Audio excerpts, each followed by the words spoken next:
Evolution is a term to define only one organism, and that's the self. The self is the universe. The self is the Alpha and Omega, God and infinity. And that's the only thing that evolves, because we are all part of the self. Nothing goes through an evolutionary process alone, or without direct benefit to the whole.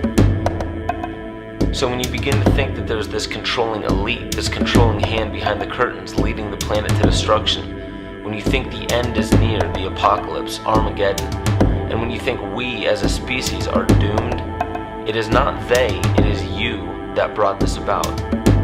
And for a very good reason. You are evolving. Stop blaming everybody and everything else.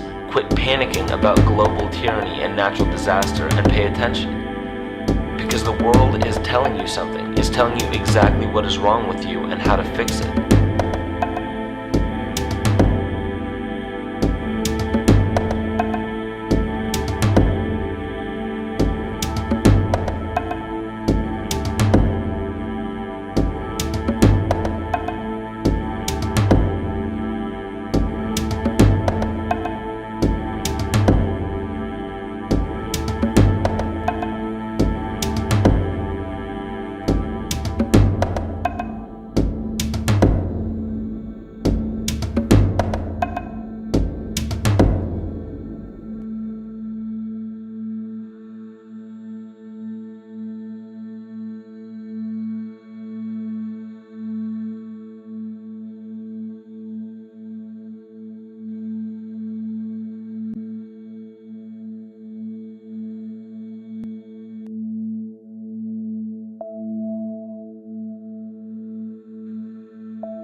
The Earth is believed to have formed 4.6 billion years ago. Within the first 150 million years, it began cooling and releasing gases from the lithosphere, which created the earliest forms of the Earth's atmosphere. Prior to the creation of this atmosphere, the sun's ultraviolet radiation made for uninhabitable conditions. But as the Earth cooled further, water condensed in the atmosphere and oxygen accumulated, making way for organic compounds. This spawned single-celled organisms and then plant life. And down through time, the evolutionary chain continued. And then we arrive at a species that does not seem to fit as well as the rest. Homo sapiens' gestation period of 9 months mimics the 3.8 billion year evolution of all life on Earth. The human embryo repeats the evolution of all species. When the sperm and egg unite, this new creation is a single-celled organism. Within hours, this single cell divides and multiplies more rapidly than any other species. 4 weeks later, the embryo begins to develop gills mimicking aquatic life. A few weeks later, it develops lungs and a tail with reptilian appearance. From there, a mammal is recognizable, and then onto a primate form. It then sheds its laguna, which is the embryonic fur, and at last shows the characteristics of a human child. The human body is a community of approximately 50 trillion cells. Everything the body does, the cell does as well. Cells have respiratory and excretory systems. They feed, feel, think, and communicate with other cells. Trillions of cells make up a single organism called the human body, and billions of human bodies help make up the organism we call Earth. The Earth has more similarities with the human anatomy than you may think. Earth has its own electromagnetic generation, just like the human body. Research has found that a direct current of electricity flows through perineural cells found around every nerve in the body. These pathways are called energy meridians and have been used in the practice of acupuncture for at least 2,000 years. Dating even farther back is the notion of dragon paths or ley lines in which many megalithic structures and stone monuments were erected, marking the energy meridians of the Earth. These energy meridians are generated by the resonant frequencies of the Earth, called the Schumann waves. Each planetary body has its own resonant frequencies and is determined by the circumference and diameter as well as the speed of orbit and rotation. The Earth's resonant frequency starts at 7.83 Hz and ends with the 7th harmonic at 43.2 Hz, correlating with the 7 chakras. Ultimately, the greatest discovery of our Earth is its consciousness. A visible attribute of consciousness is an energetic field that governs the shaping of organisms. Morphogenesis is a scientific term to explain this very shaping of tissues, organs, and entire organisms.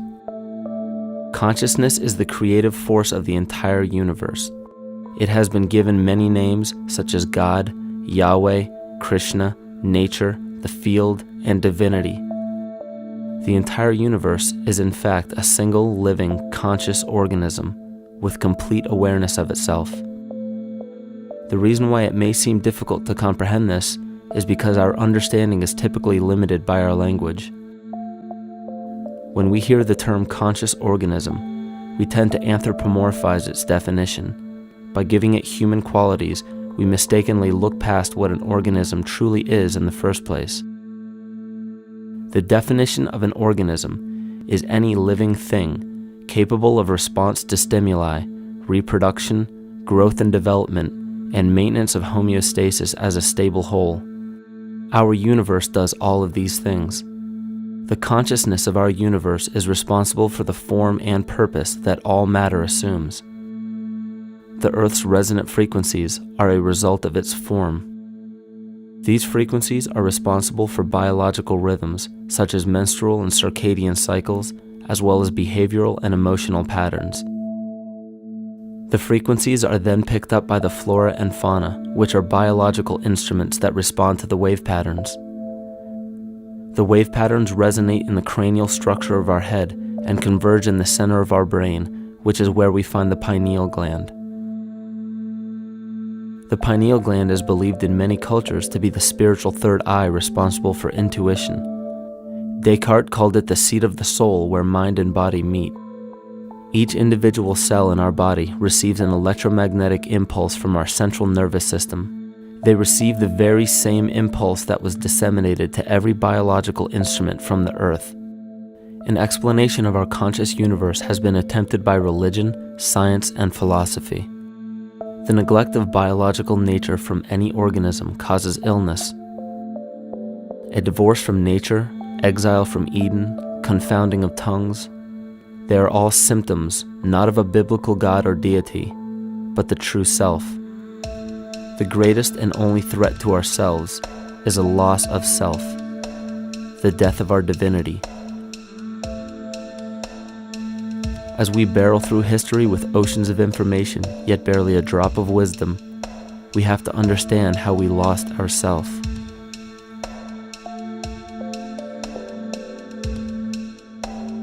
In sacred texts and ancient scriptures left by our ancestors, we find an incredible link between stories of creation, a great flood, the war of the gods, the Messiah dying for the sins of man, end-time prophecies, and similar characters.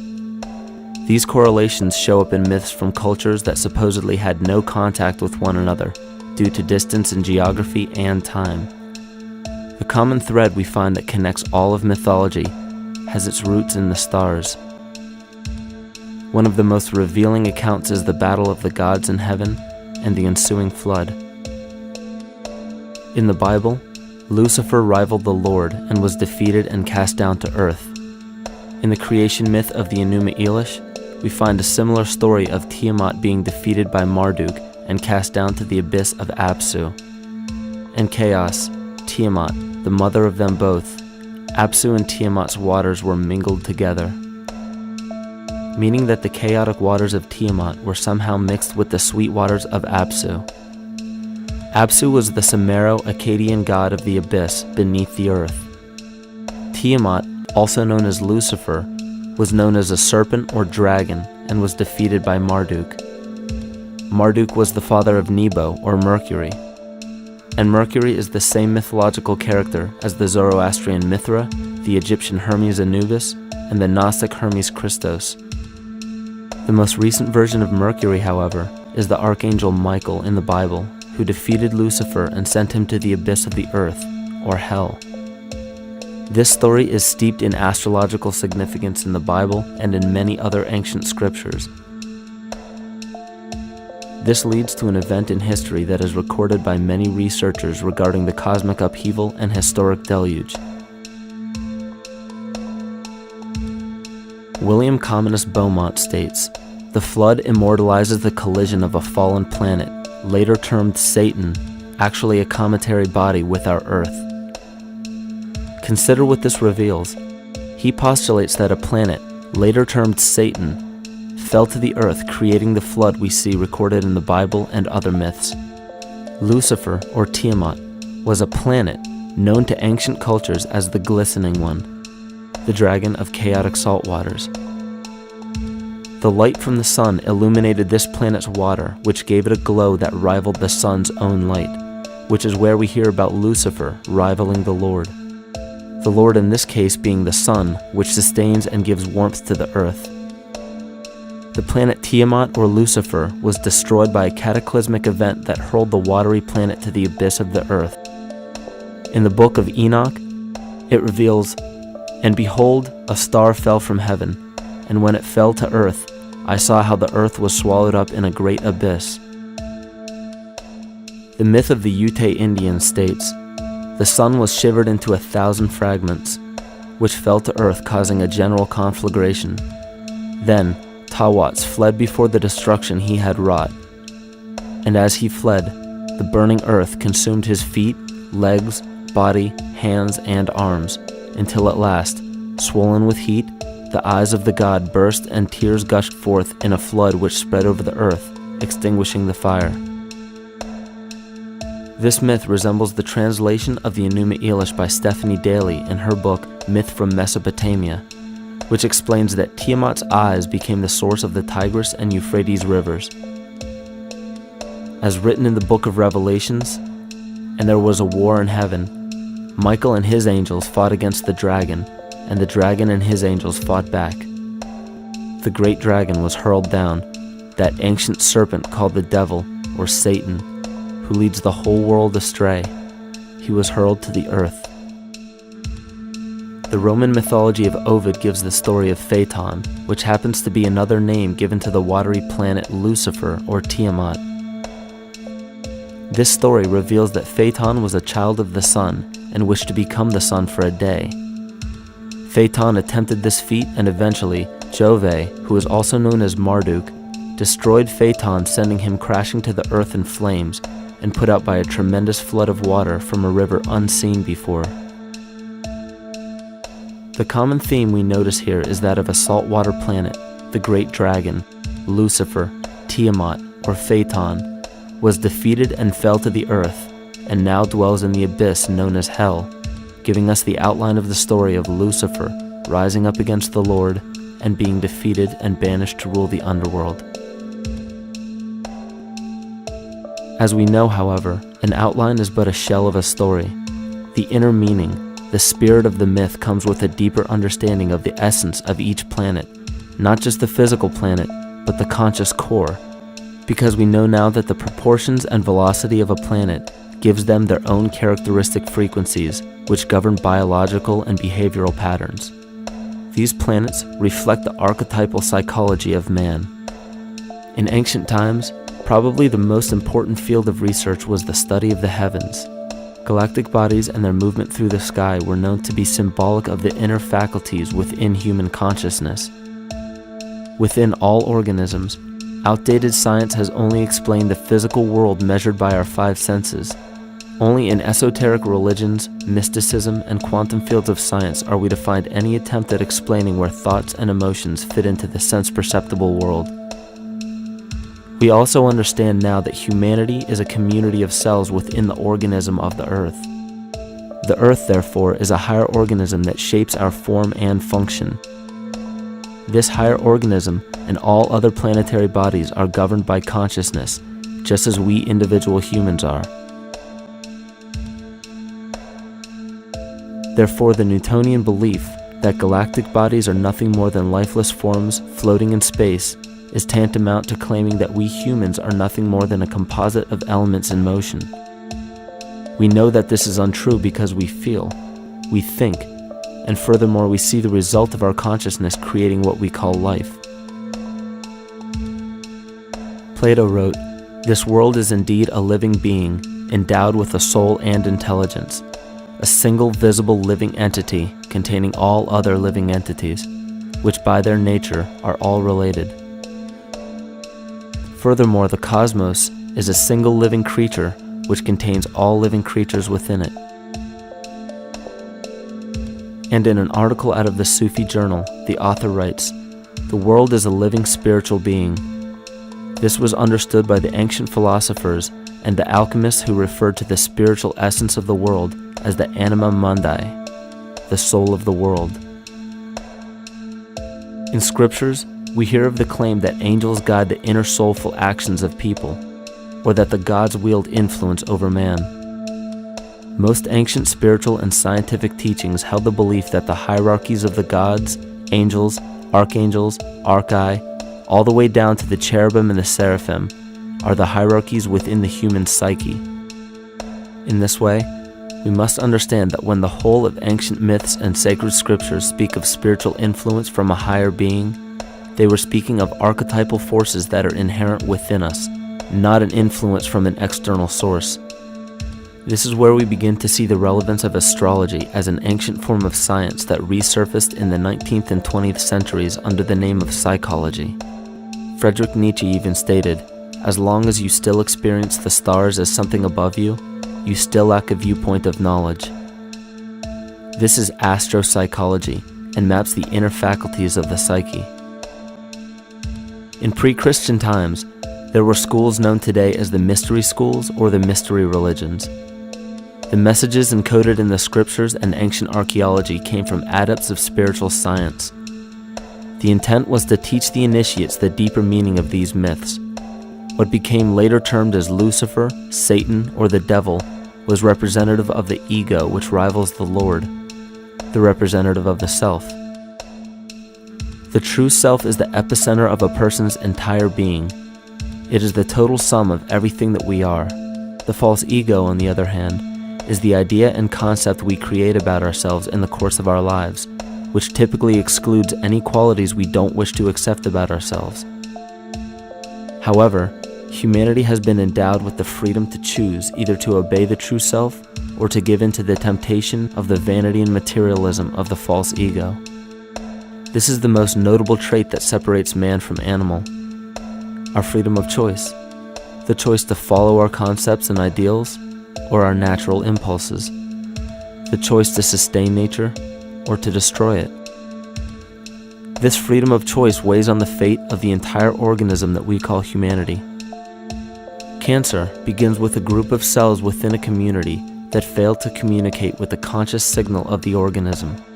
Those cells begin to grow out of control and spread to other areas of the organism. This very disease is evident in our world today.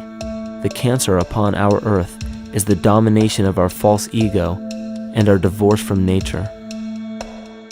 Collectively, among every human, vanity leads to segregation and competition. Competition leads to fear and greed. Greed leads to deceit and immorality.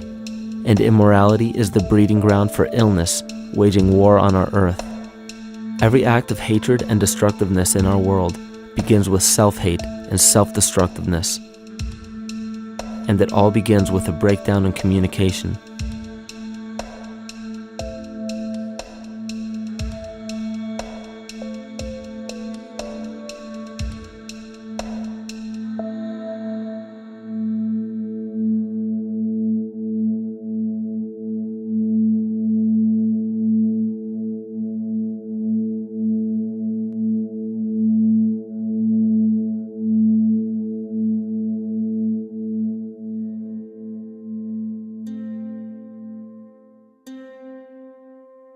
In nature, all that we perceive with our five senses is a result of two fundamental principles.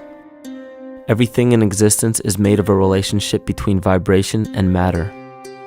Vibration is a masculine creative force countered by matter, which is a feminine receptive force. Thus begins the principle of duality. We see this duality in ancient myths and philosophies, yet only those philosophies and scriptures that were perverted and raped of the original meaning gave the impression that one polarity was good while the other was evil. The original sages, adepts, and shamans taught that both are necessary, and one would not exist without the other. These two important principles come together to form all things in the universe. This is Kymatica. Even language, logos, the communication of any and all things in nature, depends upon this principle. Pete Peterson, in his works Cymatics, the Science of the Future, stated that nature shows examples of Kymatica in everything. This phenomena is found to be one of the prime forces that moves biological evolution along its path. Dan Winter reproduced an experiment to prove that the ancient languages of Hebrew and Sanskrit, when spoken, create a vibratory frequency that moved matter into sacred geometrical patterns. Upon further investigation, Hebrew, Sanskrit, Aramaic, Arabic, and other elder dialects have older roots in a parent language of Gaelic and quite possibly an even earlier origin. In Swami Murugesu's The Science of Mantra, he claimed that when a person chanted specific words in Sanskrit while filming a burning candle, the intensity as well as the color of the flame would change due to the frequency that the word would emit. This same science has been shown to lower and raise blood pressure. And in his own words, certain sounds can affect their circulation and nervous system. Whatever change such vibrations cause extends to the mind of a person and also to the surrounding atmosphere, causing warmth or coolness. All this can be known by study and shown by practice. This rediscovered knowledge of the science of sound shows that sound is something more than mere vibratory signals. Not only does sound interact with life, but it sustains and develops it. It acts as a conduit of conscious intent between people, societies, and entire civilizations. Yet the psychic illness we endure due to the domination of our false ego is reflected in the collective. Our psychological schism has shut us off from communicating correctly with our inner self, which is exactly how cancer cells within the body operate. In the collective, we have created a language barrier between humanity and the rest of nature, acting as a global cancer. Recorded in history, the efficacy of the ancient languages has been severely uprooted. The alphanumeric translation from Hebrew to English shows a complete reversal of the two languages, giving the cymatic effect unnatural results. Dr. Leonard Horowitz stated in his work on DNA, 1/3 of the sensory motor cortex of the brain is devoted to the tongue, oral cavity, the lips, and speech. In other words, oral frequency emissions spoken or sung exert powerful control over life, vibrating genes that influence total well-being and even evolution of the species. A degradation of language in this case is shown to affect biology. If something as basic and important as language can be degraded and devalued to such a degree, yet never questioned, what else might we be missing? Think of an aspect of your life that dictates the limits of your freedom. Government and law enforcement, insurance and pharmaceutical companies, taxes, building permits, driver's licenses, and more. There are hundreds if not thousands of stipulations, regulations, and boundaries on our freedom. And out of the ones that were just mentioned, how many have you researched to find out whether they apply to you or not? Let's look at the forms of law that we currently acquiesce to.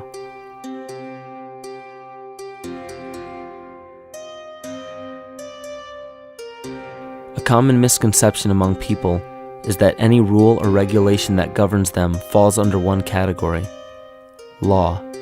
But there are many other forms of law that people abide by without realizing that they simply do not apply to them. Another misconception is that a nation's constitution gives us our rights. A constitution does nothing more than list the rights that we already have. We are born with inalienable rights, endowed to us by our Creator. They are not given to us, and they cannot be given away. The most a person can do with a right is choose whether to exercise it or not. Maritime admiralty law is what's known as the law of the water. It is superseded by civil law and only applies to those who willingly contract themselves into it. The definition of admiralty law is a body of private international law governing the relationships between private entities which operate vessels on the oceans. Let's look at how and why a form of law that is fashioned to govern corporations, businesses, and vessels has imposed its rule over natural human beings. This is all done through a form of word magic. A simple perversion of language has made it possible to convince people around the world that these alternative laws apply to them. One of the predominant beliefs in modern culture is that licenses, permits, registrations, and other forms of documentation are required to operate motor vehicles, use public roads, build structures and establishments, engage in free enterprise, and much more. Sadly, these beliefs are based on little to no investigation whatsoever, and are false. This belief structure is perpetuated by maritime admiralty law. This form of law was originally created to govern ships docking in foreign nations for the import or export of products and resources. It deals with banking and merchant affairs, not civil affairs. When a product is taken off of a ship and brought into a foreign land, that nation takes custody of the resource and accounts for it with a certificate. That certificate marks the birth date of that product in the custody of the respective nation. Think of why it is supposedly required to have a certificate of live birth in the first place. The Barron's Dictionary of Banking Terms defines a certificate as a paper establishing an ownership claim. So right there, we notice that everyone with a birth certificate is defined as being owned. People are used as collateral with other nations because the U.S. is bankrupt. The United States declared bankruptcy on March 9th of 1933.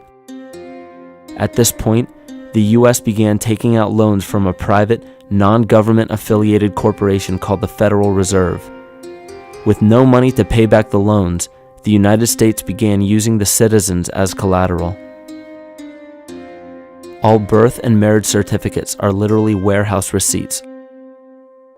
Just look at the similarities of warehouse receipts and birth certificates. Both document the date of issue,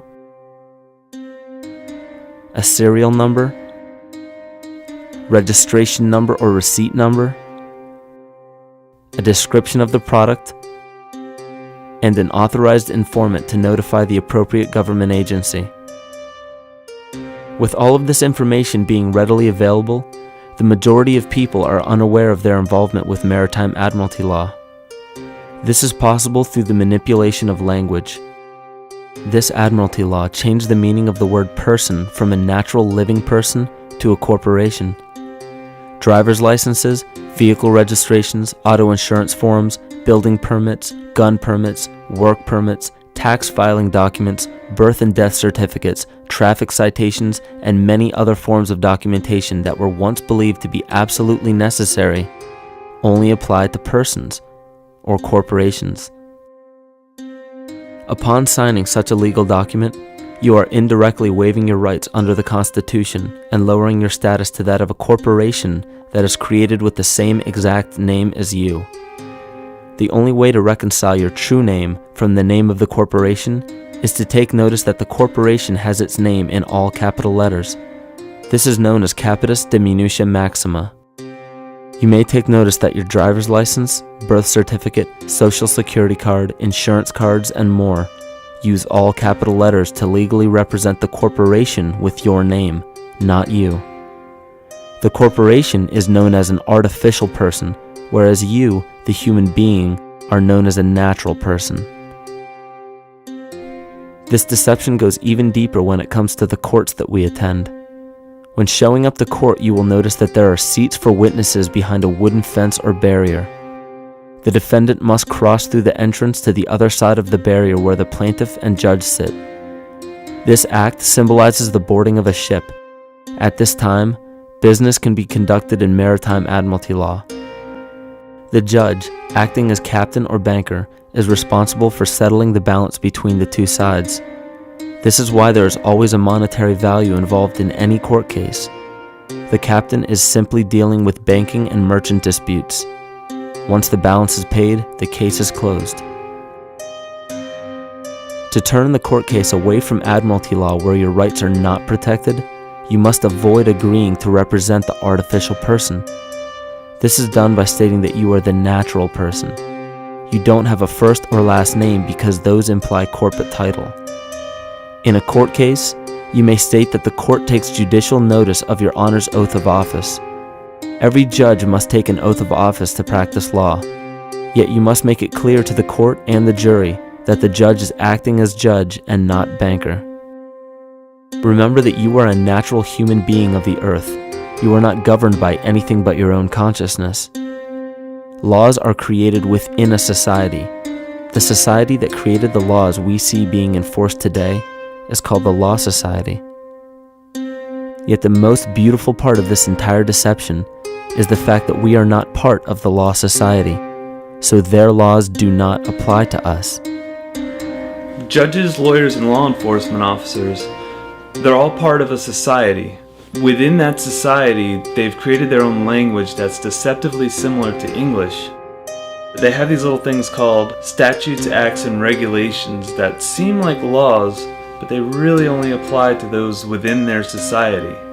So that basically means all the traffic violations, minimum age requirements, and everything except for damage to another person or their property doesn't really apply to the natural person. Laws only apply to those within the Law Society.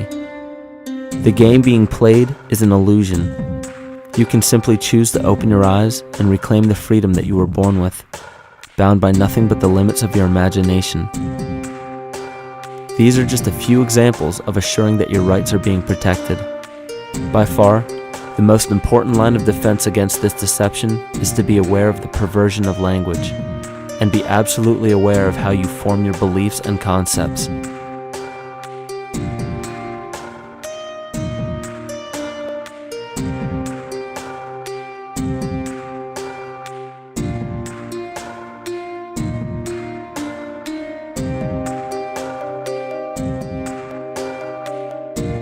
In all forms of the perversion of language, there is a mirror reflection of this in the microcosm of the psyche.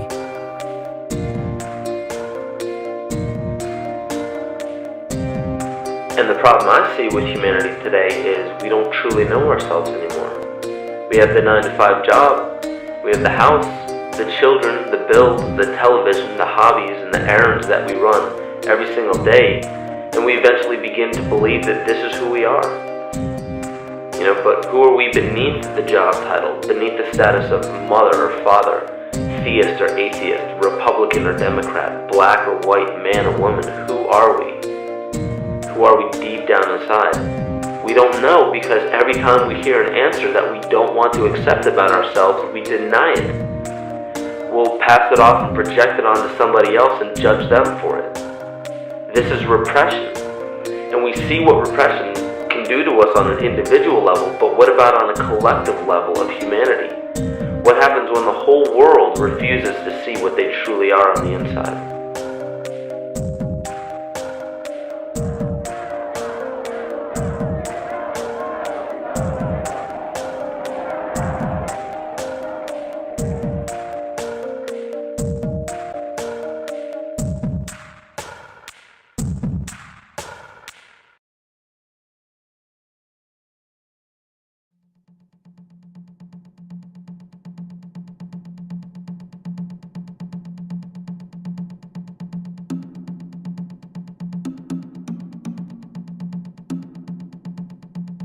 Carl Jung discovered that there is a collective unconscious connected to all humans, meaning that the whole of humanity shares a single mind with one another. This is evident in the world through accounts of shared mythology and symbols, the study of morphic fields, and with the science of kinesiology. This collectivity is a global example of the unconscious mind of the human body, in which trillions of cells share a similar signal. This parasite, called our false ego, requires a continuous flow of sustenance to survive. Food, fuel, and any other form of sustenance is energy. Human consciousness is an electromagnetic field of energy. When this potential energy is utilized, it then releases kinetic energy, which is used to perpetuate the false ego. This scenario occurs in the smallest parasitic organisms, all the way to a collective organism called humanity. A parasite will release chemicals that cause the host to crave the sustenance that the parasite needs to survive. As long as the host is unaware, it will keep feeding the parasite and starving itself. In a similar way, Wilhelm Reich stated that whole societies suffer from a psychosis caused by starving our organic biological impulses. He states that sexual suppression supports the power of the church, which has sunk very deep roots into the exploited masses by means of sexual anxiety and guilt. It engenders timidity towards authority and binds children to their parents. This results in adult subservience to state authority and to capitalistic exploitation. It paralyzes the intellectual critical powers of the oppressed masses because it consumes the greater part of biological energy. Finally, it paralyzes the resolute development of creative forces and renders impossible the achievement of all aspirations for human freedom. In this way, the prevailing economic system, in which single individuals can easily rule entire masses, becomes rooted in the psychic structures of the oppressed themselves. What Reich was showing in this powerful quote is that on a collective level, the suppression of a natural function, whether biological, spiritual, or emotional, will result in an abnormal reaction, a psychic disease. This illness or disease is reflected into the masses through a collective unconscious and acts as an epidemic. Humanity is plagued with an incapacity for freedom, meaning that people en masse lack the ability to govern themselves on a psychic level, and this manifests in the macrocosm as government and organized religious powers, thus opening the throne, our national and individual throne, to anyone and anything.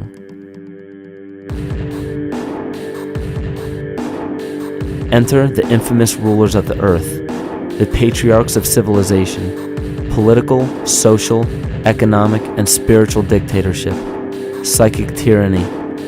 This simple illness within our psyche, this lack of responsibility and neglect of basic human freedom, has made way for every tyrant that has ever held rule over people on this planet.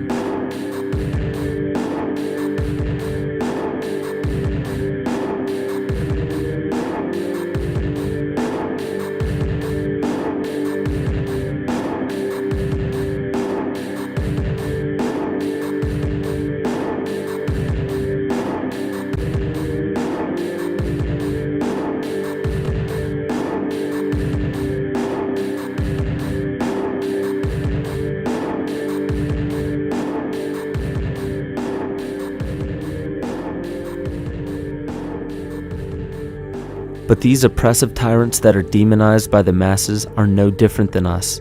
In fact, they are one with us. In the book The Prophet by Khalil Gibran, he poetically states, "I say, as the holy and the righteous cannot rise beyond the highest which is in each of you, so the wicked and the weak cannot fall lower than the lowest which is in you also." Every one of us has the capability to commit the most horrifying sin or show the most beautiful compassion to our fellow man. This is the very definition of an illness within the psyche and soul of man.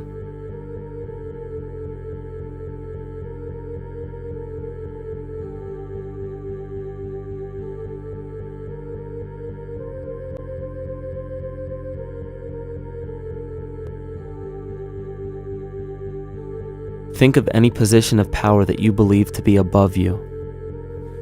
Royal families, government leaders, the United Nations, financial organizations, corporate monopolies, and media juggernauts. These are all facets of our false ego. They are the physical advent of our own sickness. They require our conscious participation, our conscious energy to survive. Because without our cooperation, without supplying them with the sustenance of complicity, they starve. Their very nature depends on our desire to be ruled, and a typical symptom of the illness among humanity today is our continuous denial of our illness. Repression. We consistently repress those qualities we choose not to accept about ourselves. This is why it is so difficult to see the false ego and its multiple manifestations for what they truly are.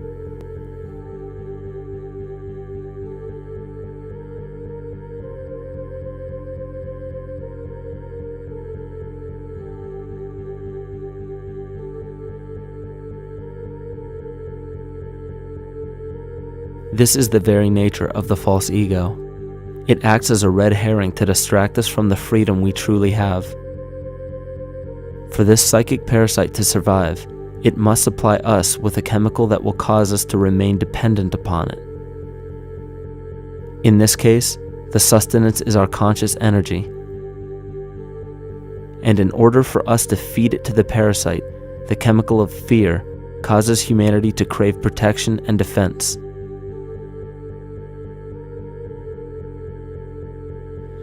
The functions of the body to survive can be broken down to two basic functions for any organism to survive. You have to be able to grow, maintain yourself, take care of your biology, but you also must be able to protect yourself, so that if you're just growing and you can't protect yourself, you'll become food for something else. So the survival involves a balance between growth and protection. Through the history of human civilization and through human evolution, we recognize that our nature is to be in a state of growth, and that our protection is only supposed to be used to, help us out of that threatening moment. You can't be in growth and in protection at the same time.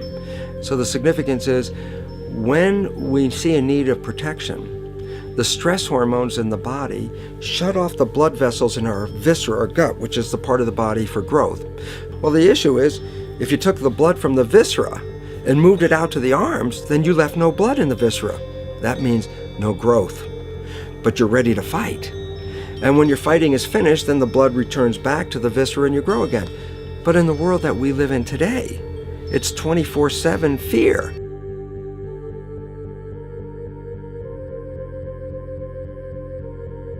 So we have a continuous dripping of that stress hormone into the body. It's just dripping all the time, getting us ready to run or fight or flight at any moment at the drop of a hat. We're ready to go because we're on guard. Well, the problem is, what does that mean about your allocation of energy? And it says, we're spending most of our energy in protection. You cannot survive if you're in protection all the time.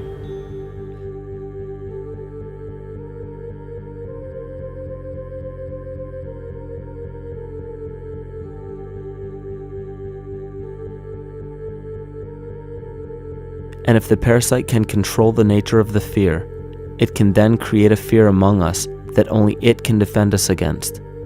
A recent physical manifestation of this comes from Zbigniew Brzezinski, former Secretary of State who also supported President Barack Obama. In his book, The Grand Chessboard, he states, as America becomes an increasingly multicultural society, it may find it more difficult to fashion a consensus of foreign policy issues, except in the circumstance of a truly massive and widely perceived direct external threat. Even the Reichsfuhrer of the Nazi Party, Hermann Göring, sums up this game of supply and demand perfectly when he stated, "The people can always be brought to the bidding of the leaders." That is easy. All you have to do is tell them they are being attacked and denounce the peacemakers for lack of patriotism and exposing the country to danger. It works the same in any country. It also works the same in every individual psyche. Just remember that the false ego has only one desire: to become greater and more powerful than the true self. This illness causes us to believe that we are separate from nature. This is why we see such a rise in the dependency of technology. This is why we see such little stewardship for the earth and the environment. And this is why we see bigotry, racism, sexism, and every other form of discrimination possible that leads to crime, violence, wars, and eventually, the global destruction of the organism. This endless state of fear, confusion, and segregation our world seems to live in is a symptom of the false ego creating a false threat.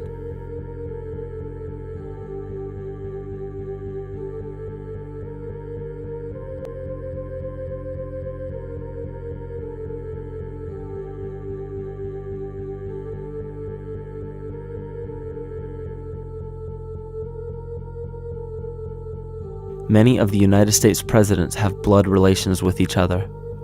The Bush lineage has blood ties to a great number of former presidents. George Washington, Millard Fillmore, Franklin Pierce, Abraham Lincoln, Ulysses Grant, Rutherford Hayes, James Garfield, Grover Cleveland, Teddy Roosevelt, William Taft, Calvin Coolidge, Herbert Hoover, Franklin Roosevelt, Richard Nixon, and Gerald Ford. Michael Tsarion points out in his work that Bush is closely related to every European monarch on and off the throne, and has kinship with every member of Britain's royal family. Bush's family tree can be documented as far back as the early 15th century.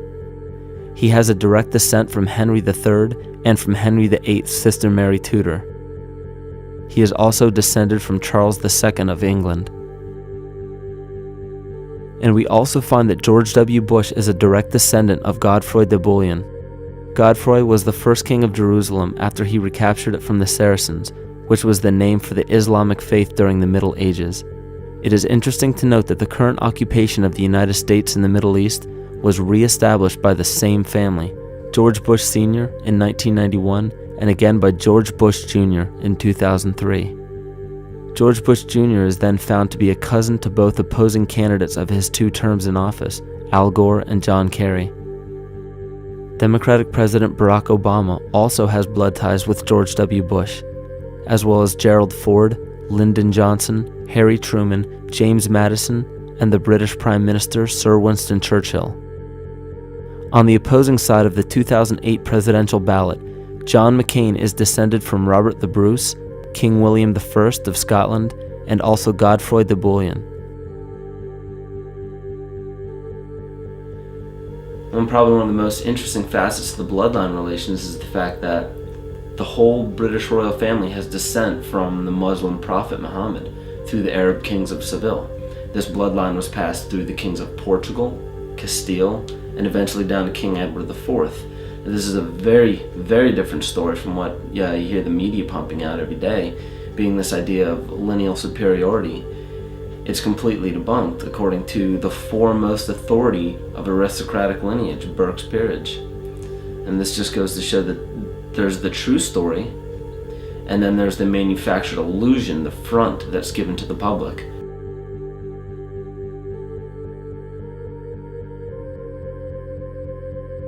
These blood ties go on and are documented thoroughly through literature such as Burke's Peerage and other comparable books.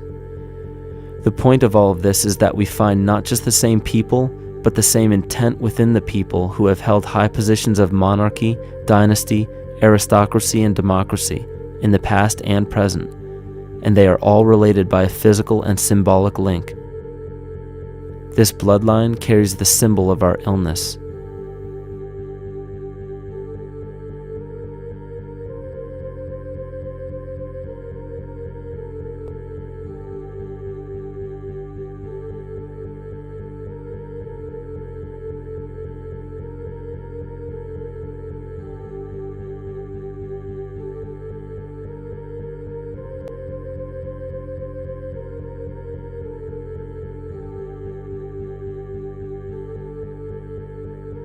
The symptoms of our psycho-spiritual illness are the wars, terrorist attacks, artificial or man-made disasters, and leader figures. As long as the people remain oblivious to their inner drives and inner nature, they will always fail to recognize why these events take place and why these figures rise to such powerful positions. The reason why we have failed for thousands of years to conquer these archetypal rulers permanently is because for thousands of years we have been fighting the symptoms of an illness and not the root cause. For every corrupt government that falls at the hands of a revolutionary, oppressed people, 2 more will rise in its place every time, because the root cause of a corrupt government does not exist in the individual leading that government. It exists within the psyche of every individual, because an unaware host to a deadly parasite will do anything to avoid accepting his own incapacity for freedom.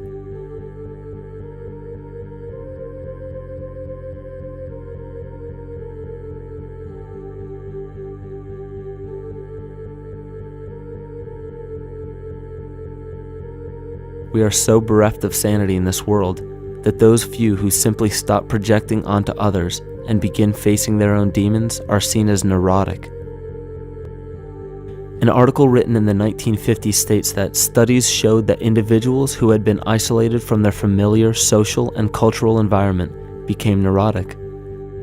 This shows that when those individuals had no object to identify their darker emotions with, they began to see these things in themselves, that which they refused to recognize before, and were unaware of why they appeared and how to cope. Facing our true inner self is virtually unknown in our world today. This is why no matter how many civilizations rise and fall, it is our collective consciousness that creates our governing apparatus, not individual people.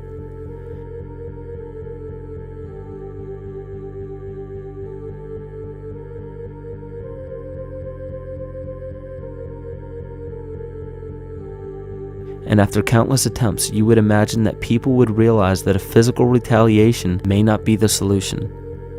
Yet here we are, thousands of years later, with technology that can clone DNA, vehicles that can break the sound barrier and probe the depths of space, and science that can overcome almost any sickness. Yet we still fail to take notice to the importance of thoughts and consciousness.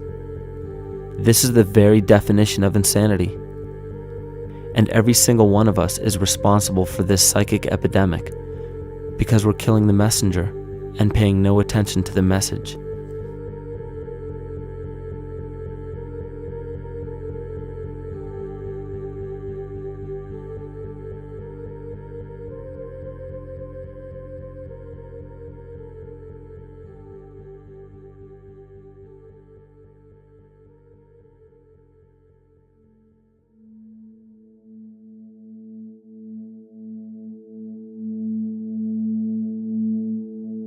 During the 1990s, 3 Nobel laureates in medicine advanced research that revealed the primary function of DNA lies not in protein synthesis as widely believed for the past century, but in electromagnetic energy reception and transmission. Less than 3% of DNA's function involves protein manufacture. More than 90% functions in the realm of bioacoustic and bioelectric signaling. So why is it important to know that DNA functions in bioelectric signaling? HeartMath Institute has discovered the heart and brain maintain a continuous two-way dialogue, each influencing the other's functioning. Although it is not well known, the heart sends far more information to the brain than the brain sends to the heart, and the signals the heart sends to the brain can influence perception, emotional processing, and higher cognitive functions. The heart also generates the strongest rhythmic electromagnetic field in the body, and this actually can be measured in the brainwaves of people around us. We are quite literally an electromagnetic expression of our highest cognitive function. The behavior of electromagnetism is evident throughout the world as dualism. All matter contains a negative and positive charge, which means organisms are built upon this foundation. The natural homeostasis of any organism is a balance of both polarities. Furthermore, research on emotional energetics shows that the heart's field is a carrier of emotional information and a mediator of bioelectromagnetic communication within and outside the body. Research shows our heart's field changes distinctly as we experience different emotions. It is registered in people's brains around us and apparently is capable of affecting cells, water, and DNA studied in vitro. Fear. The chemical supplied by a collective parasite creates a distinct bioelectric signal given off by the host. This signal is disseminated to the organisms within our community and will grow outward through the entire organism unless it is counterbalanced by an opposing force. Dr. Fritz Alan Popp discovered that the cells in our body communicate through biophotons, which are tiny particles of light that are single units of an electromagnetic field. This communication system within our body also exists between people in what's known as morphic resonance. This was known by the shamans, sages, and adepts of antiquity. These teachings were commonplace in prehistoric cultures. It wasn't by sheer chance that artistic expression and rituals were the cornerstone of every ancient civilization. Art was used as a personal method to exercise the shadow content of the psyche and introduce it to the conscious mind. This was very literally viewed as psychic therapy. Ritual was based around astrological dates. As we've learned, the study of the stars and planets reflect our own astropsychology. The shamans would perform rituals on astrological dates that would correlate with a circadian rhythm or a psychological cycle. These rituals kept the human participants aware of their inner self and prevented the repression of psychological content. As long as people were facing their inner demons and accepting them as their own, they were not collectively projecting them into the physical world. If you bring forth what is within you, what you bring forth will save you. If you do not bring forth what is within you, what you do not bring forth will destroy you. The progeny of our psychological disease began growing rapidly after a series of catastrophes forced the collective into a somatic state of fight or flight.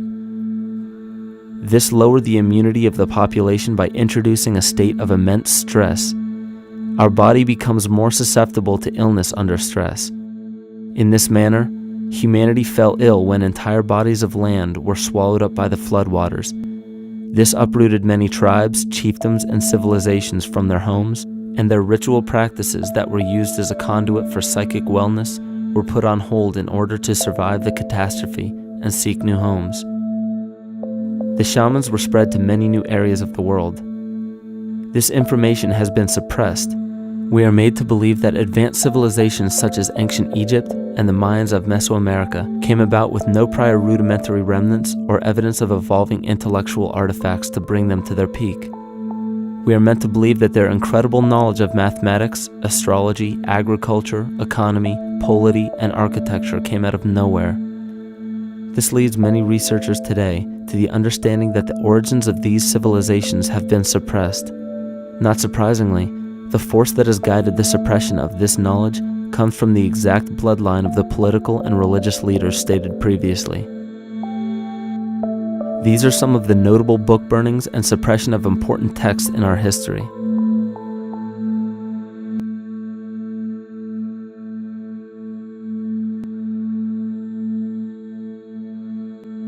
Yet after all of this suppression, there are still remnants of the dispersion of elder civilizations in nearly every country. There is tremendous evidence of ancient cultures visiting North America long before the conventional belief of European colonization. Barry Fell states in his book America BC, there are ancient inscriptions now being reported from nearly all parts of the United States, Canada, and Latin America, written in various European and Mediterranean languages in alphabets that date from 2,500 years ago. William Commonus Beaumont wrote, "The Toltec and Maya civilizations never originated on American soil, but appeared there full-blown, with a well-defined art and system of hieroglyphic writing which possesses affinities with Egyptian. It is found that there are thousands of prehistoric sites across New England and several other northern states showing inscriptions, carvings, and mounds created by Druidic mariners as far back as 800 BC. To suppress this information further, it was not only imperative for the bloodline to burn the documented texts containing true historical information, but to wipe out the cultures that derived from these ancient shamans. The most devastating genocide ever endured was and still is the annihilation of shamanic tribes. We've lost our traditional roots and don't know about ritual. The dragon dances and the ghost dances of the Native American Indians, what do you think that was all about? All the shamans of the world, when they do their rituals, they're doing that. Their work, harmonically through dances, is to strengthen the immune system of the earth. But they've been all murdered. So that was why in the 17th century, exactly the same period I'm talking about, there was an all-out agenda that when you come across indigenous people, you annihilate them. Columbus was sent on his expedition along with agents of the crown to disrupt the lives of the natives and seize mineral resources. He visited every island in the Caribbean, depleting the gold and taking as many slaves of the native Taino tribe as possible. 5 million natives were murdered within 3 years, according to Leah Trabeck. Within 15 years, the Arawak tribe of 250,000 was completely wiped out. The population of the United States prior to European contact was greater than 12 million. 4 centuries later, the count was reduced by 95% to 237,000. From 1494 to 1508, over 3 million people had perished from war, slavery, and the mines. Who in future generations will believe this? I myself, writing this as a knowledgeable eyewitness, can hardly believe it. My eyes have seen these acts so foreign to human nature, and now I tremble as I write. Another agent of the false ego bloodline was Hernando Cortez, who decimated the Aztec tribe and plundered their mineral resources. This again was the case through Cortez's second cousin, Francisco Pizarro, who conquered the Incan Empire in Peru. These atrocities are seen throughout Africa, New Zealand, New Guinea, East Timor, and are still seen today in Canada. This was a deliberate attempt to bury any surviving remnants of the ancient world and our true history. It is a naive mistake, however, to categorize and blame everything and everyone involved with politics or religion for this suppression of knowledge. It is only natural for people to crave spiritual understanding when there are so many manufactured missing links and perversions in the spiritual text today. And due to this void of spiritual wisdom, honest and moral people who are simply trying to understand their place in this world become the prime consumer market for those who wish to exploit this vulnerability. The ego is something that is it's insecure. It's something that is in need of control. The ego actually is an inferior thing, but it's trying to act like it is something that is superior. Hence this schism occurs between the ego and between the unconscious or the self. There's a kind of a messiah complex at work here as well, I feel, that we project the savior type ideal on someone, and we expect them to save us, and we're not willing ourselves to kind of deal with this and get to the root of why we perhaps feel insecure, or why we feel we don't have enough power to run our own lives, basically. If we look at the New Age movement, for instance, which is another kind of trap in all of this, where people might end up actually, they're looking for something so bad that they're taking all these things that are handed to us or to them, but it's not really based on any real understanding. It's still kind of coming from a religious type of perspective. People are genuinely seeking something new. They're genuinely seeking a new type of spirituality, or to better themselves, or to change something, but this is being hijacked. And what they actually do is that they lead you into another type of group mentality or New Age religion, whatever it is, and people still are not able to kind of really break free from that and follow their own journey or their own path, which I think is very important in all of this.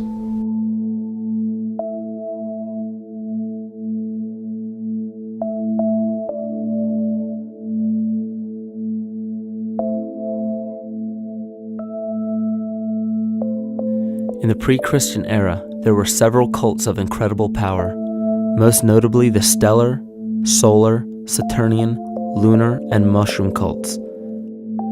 It is simple to see that worshippers of the lunar goddess comprised of the lunar cult. The worship of sun gods were indicative of the solar cults. The Saturnian cult, which consisted of Phoenicians and Canaanites, worshipped El or Eli. The biblical exodus of the Hebrews from Egypt showed that they entered Canaan and merged the lunar cult of Isis, the solar cult of Ra, and the Saturnian cult of El to form Isis, Ra, El, Israel. The old Israelitish cult and mythology, the Yahweh worship, the patriarchal legends, the sojourn in Egypt, and so on, are rooted in the religion of the sacred fungus, developed from the underlying fertility philosophy of the ancient Near East. The Jewish mitre, Muslim turbans, and military berets are derivations of the symbol of the mushroom cult. One of the first and most prominent, however, was the stellar cult, and a number of these ancient cults were created for shamanic purposes and earthly stewardship, yet some were taken over with different intentions. Just as you would imagine in any establishment of power, smaller cults formed within the main cults to worship individual deities. The cult of Mithras and the cult of Dionysus are two examples. You still today can see the Mithraic or Phrygian cap on the symbol of the seated Liberty Dollar, the coat of arms of many countries, the reverse side of the flag of Paraguay, the seal of the United States Senate, and even involved in the solar cult holiday that we now call Christmas. In the cult of Dionysus, many festivals were celebrated, such as the Greater Dionysia, celebrated in Athens around the spring equinox. The foremost event in this festival was the Thymelic contest, in which poets, musicians, and entertainers performed in an open-air theater. Musicians did not have to pay taxes, and members of the Artists Guild did not have to participate in military affairs. The cult of Dionysus is still alive to this day as the entertainment industry.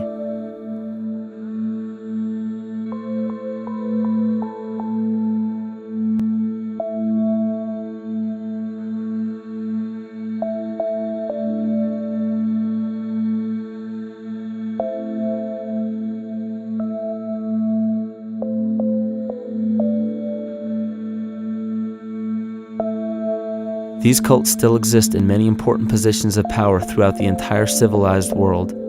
Yet the most important function of these groups is to manufacture the consent and complicity of the people.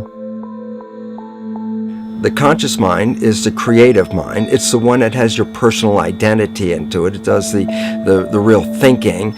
And then there's a subconscious mind. Well, there's no entity in it. The subconscious mind is the equivalent of a tape player. It records behaviors, and then at the push of a button plays a behavior. It's automatic. It's a very convenient thing, because then we don't have to relearn all the time. Once you know it, you can make a pattern. The problem is that the basic patterns of belief and behavior that are programmed in the subconscious mind came from our teachers, primarily our parents, our family, and our community. So most people don't even understand how easily we're influenced by our environment. Every person that we encounter, every single situation that we're faced with, every little word that's said on television may not seem too influential to our conscious minds, but your unconscious is designed specifically to let every environmental signal influence you without your awareness. So the question is, are we leading conscious or unconscious lives? And now neuroscience has told us in the unfolding of our lives, only 5% of our life is controlled by our conscious mind, and 95% of the time controlled by the subconscious with programs from other people that were installed in there. And the problem is, it means when those programs are playing, we don't see them. And the skeptics will sit there and say, consciousness, archetypes, astrology? No. We create things with our hands, not our minds. Archetypes aren't physical. They can't influence me. But when you think of the fact that we're only conscious of this small little fraction of our behavior, what we don't realize is that entire countries, entire civilizations that think they're free and independent, but are unconsciously too afraid to be free and independent, they will beg to be governed. And if they can't do it themselves, who do you think will consciously or unconsciously take that responsibility? It usually ends up being that strong, masculine, animus archetypal figure. When we think we're in danger, we're not looking for our mother to nurture us. We want our father to protect us. And right on cue with the age of fear, this age of catastrophe, the age of this parasite, we see masculine domination. And one of the primary conduits for giving our responsibility and our conscious energy away is money. We surely don't want to admit that our dependency on money is flawed, because that would imply that the fault is our own. And God forbid we take responsibility for our lives, so we blame the money. This is the cornerstone of the entire illusion being built around us by the false ego. Money is said to be the root of all evil, yet it cannot be evil because money is only a symbol. Symbols carry only the faith and spirit of the observer. This means that the symbol of paper money evokes and surfaces the evil intentions and inherent flaw of our false ego. Money only exists because we agree to accept it as valuable. And to further illustrate our incapacity for freedom, we've given the control of our faith-based money to a private corporation instead of the federal government. There is no law stating that we have to use Federal Reserve notes as currency. We choose to because we fear the alternative: independence.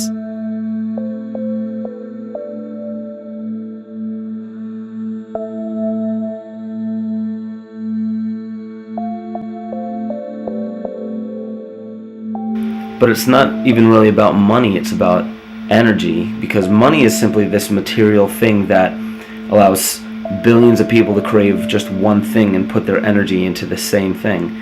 It's not the plasma TV or the house or the lifestyle or the job or the significant other or the status that we're really after, because we know that we're empty.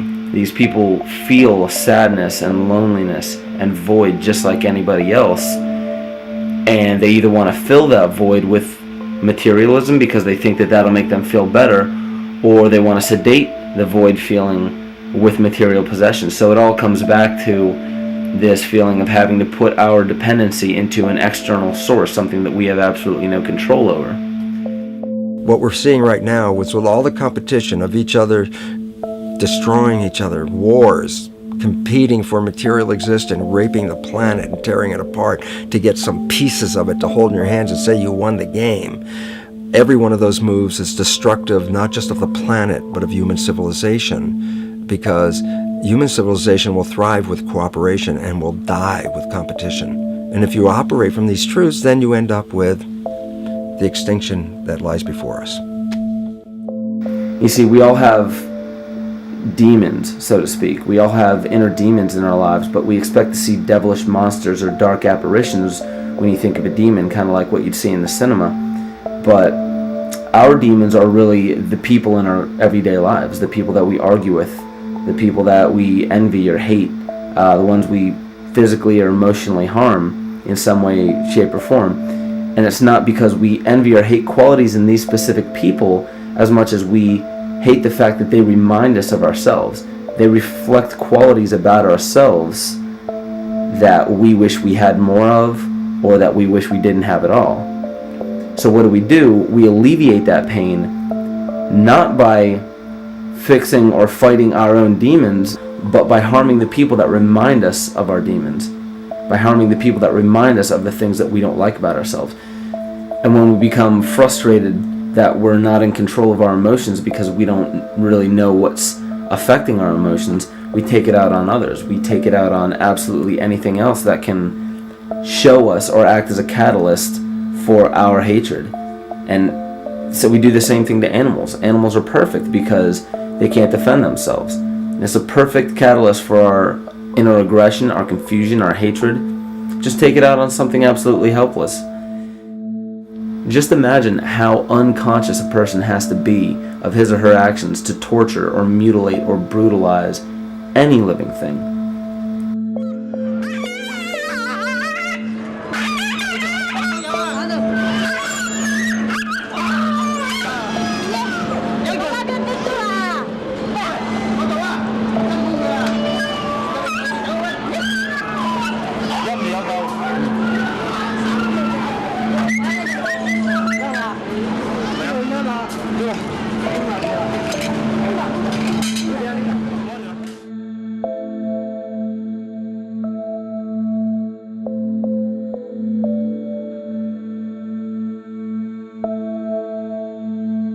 The goat's down and he'll be here and we can, ouch, Ooh, he bit you. bit of his tail.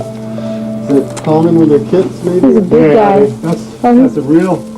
Think of the lack of compassion you must have towards life in general to be able to feel no semblance of sympathy towards entire populations, let alone just individuals or individual animals, entire populations of a species that are bred specifically for the purpose of commodity. But I'll tell you what's even more dangerous is not so much the people carrying out this cruelty, because that's already been established. That form of hatred and cruelty has already been established and it's already known. What I'm really worried about is the people who are against inhumanity, the people who are against animal cruelty and feel self-righteous enough to think that it's justified to inflict harm or even wish harm on these people. Because those are the people who take unconscious cruel behavior to a whole new level of conscious cruel behavior that's perfectly acceptable in their minds, because they feel that it's their job to bring other people to justice, like they're an authority figure of some sort. Those are the people who will have a much harder time figuring out why they harbor so much inner hatred and resentment. They don't seem to realize that it's just another form of the same exact hatred. So to keep from facing our inner demons consistently, what do? When we begin to realize, hey, wait a minute, maybe it's not alright to inflict harm on any other living thing, then the ego has to come up with a more esoteric form of cruelty to trick us into displaying the same form of self-hatred, the same indignant attitude, but just in another way and towards another group of people. But the emptiness will always find a way back in, and people will always start to feel restless again, no matter how many times they transfer blame to yet another person or yet another group. We need chaos in our lives. We crave destruction. We beg for catastrophe. Because if we don't have these things to act as a form of exorcism or a catalyst for us, we start to notice these things in ourselves, and that's what we don't want. You see, we can deal with wars. We can deal with terrorism. We can deal with stock market collapse and economic collapse. We can deal with these things. But once we start to notice this chaos within ourselves, that's what we're really afraid of. We'll take 1,000,000 September 11ths over one moment of true insight towards our self-hate.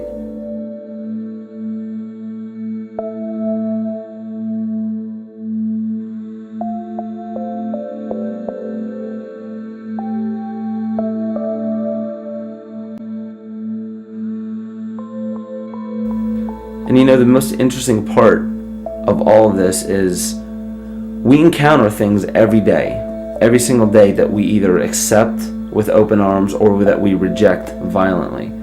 The interesting part is not really what we're accepting or rejecting as much as what it is inside us that makes us feel compelled to a certain thing or repelled from a certain thing. There's this fundamental dual behavior of muscular strength or weakness, attraction or repulsion.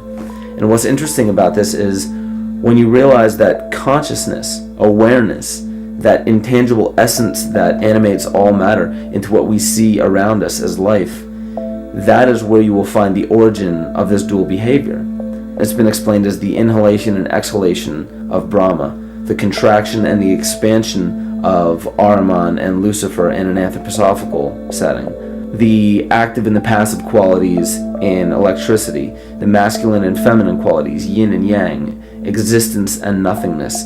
These are all ways to explain the same behavioral process that begins with awareness, it begins with consciousness. And if you get rid of all the images and concepts in our minds of these sayings in your head and just try to feel the difference between the two polarities, you'll begin to notice that all of the different scenarios and possibilities that are playing out in the world all spawn from this common origin. You'll have 1,000,000 people telling you why the Bible is supposedly the Word of God and that you should follow it word for word. And then you'll have another 1,000,000 claiming that it's a form of mind control and not to believe any of it. Everybody will tell you to beware of this or watch out for that. This is good information, this is bad information.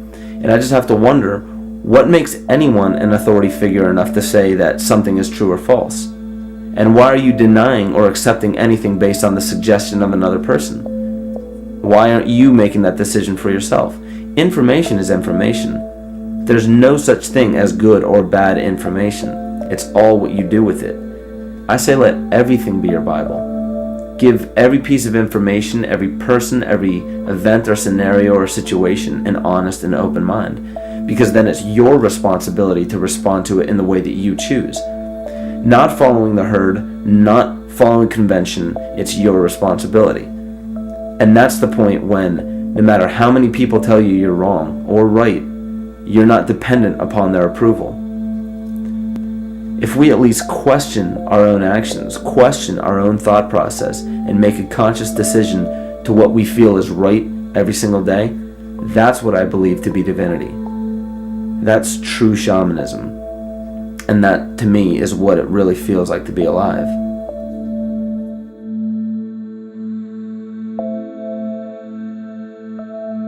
In this conscious, living universe, there are no laws of nature, just habits. There is nothing external to the universe to enforce a law upon it.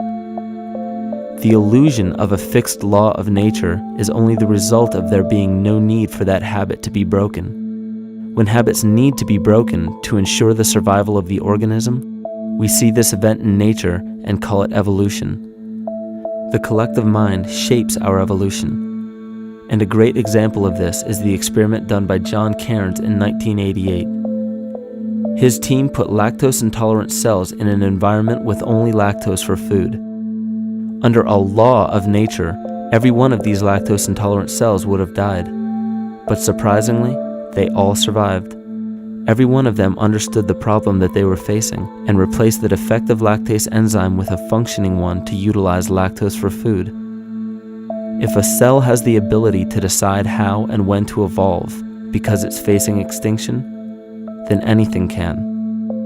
The existing beliefs are that a human body is a biochemical machine controlled by genes, and therefore the behavior, emotions, and character of our biology, our health, our lives, are controlled by genes which we don't control. So this is what we taught people. You're a victim.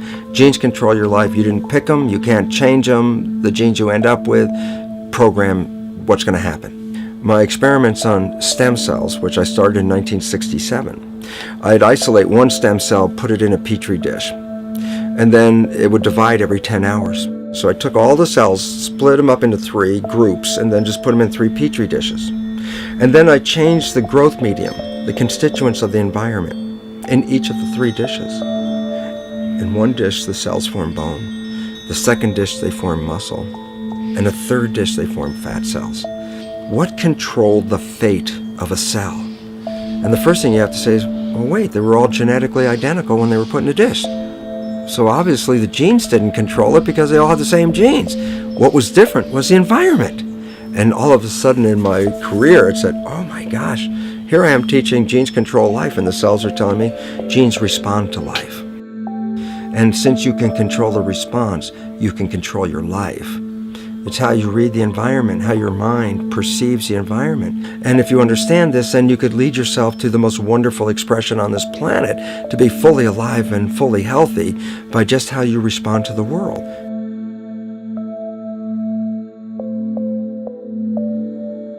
In the face of financial collapse across the world, political and religious wars raging tirelessly, and an ever-growing feeling of being lost and void of meaning, there is a great amount of energy being pushed to the surface of the collective mind. Evolution does not come about gradually. It happens in spurts and fits, and comes about due to a tremendous need for the organism to survive. We are now at a point in history where we will choose. We will choose to become sovereign or remain dependent, to face our true self or continue fighting a ghost, to become well or allow this disease to grow, to live or to die. The choice is yours.